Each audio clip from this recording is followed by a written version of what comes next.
Hey everyone, welcome back to the lab. In this video, we're going to be talking about 5 reasons the hedgehog is a great F# mascot. So many programming languages have mascots. These are great for branding and fandom. So Rust has their crab, Python has their snake, OCaml has their camel, and there's a bunch of others with different kinds of mascots or logos and stuff like that. And if there's one thing I think F# could get better at, based on my F# State of the Union here, it would be that it could do a little bit better branding and marketing itself. So in this post, I'm going to share why the hedgehog would make a pretty great F# mascot and help for branding. All right, on to the F# hedgehog. So here's my initial petition. I tweeted it out, link is right here. We've got some examples of different hedgehogs we could use. And so here's some reasons why I think the hedgehog and F# are a pretty good match.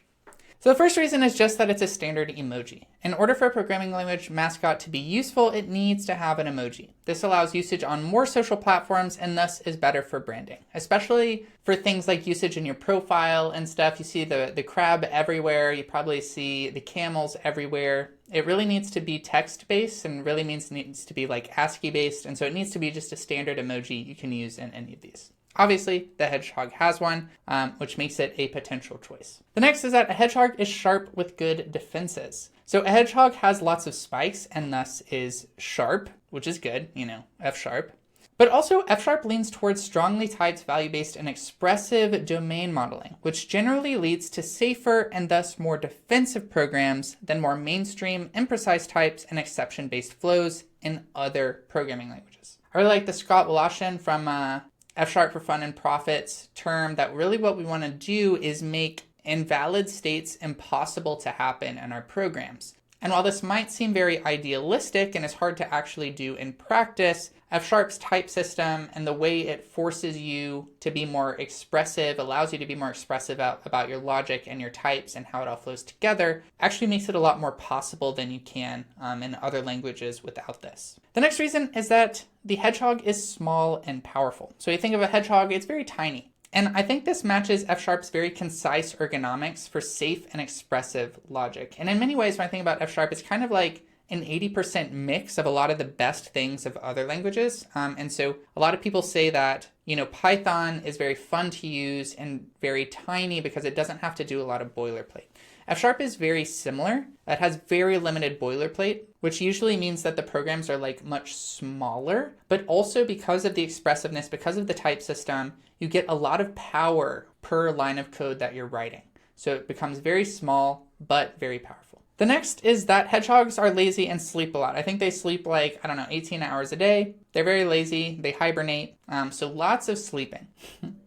And when I think about this, I think that it again comes down to like F# ergonomics, which lets you to get pretty high outcomes for very little work. Because you have that good type system and expressiveness, these very compact programs can do quite a lot in modeling the domain.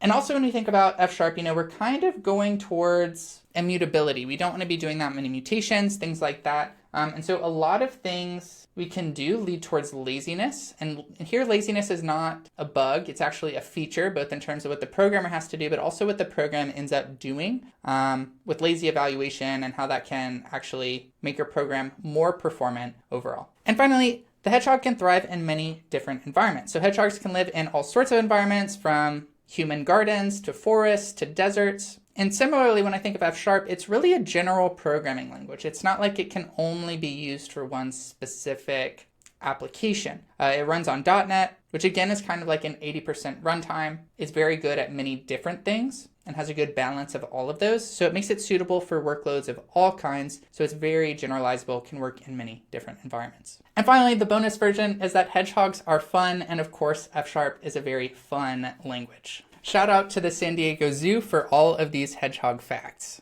Links here. Next.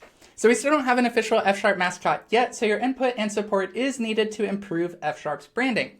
You can give feedback on my F# mascot petition post here for whether you want the hedgehog or if you want to go with one of the other alternatives that are listed. I personally am not too invested in which spirit animal we choose, but we should probably choose something this year because, F# really needs the marketing help. If you like this post, you might also like how I got interested in F# coming from a C# and TypeScript and Python background.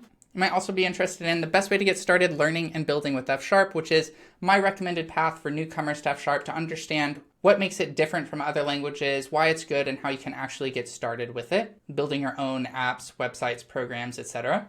And then finally, you might be interested in why I'm moving from SvelteKit to F#, which kind of talks about my move from more traditional ways of building full stack apps in the 2010s towards a more modern and, in my opinion, more powerful, simpler, easier, cheaper way of building real apps in the real world. That's it for this video. Thanks for watching, and I'll see you in the next one.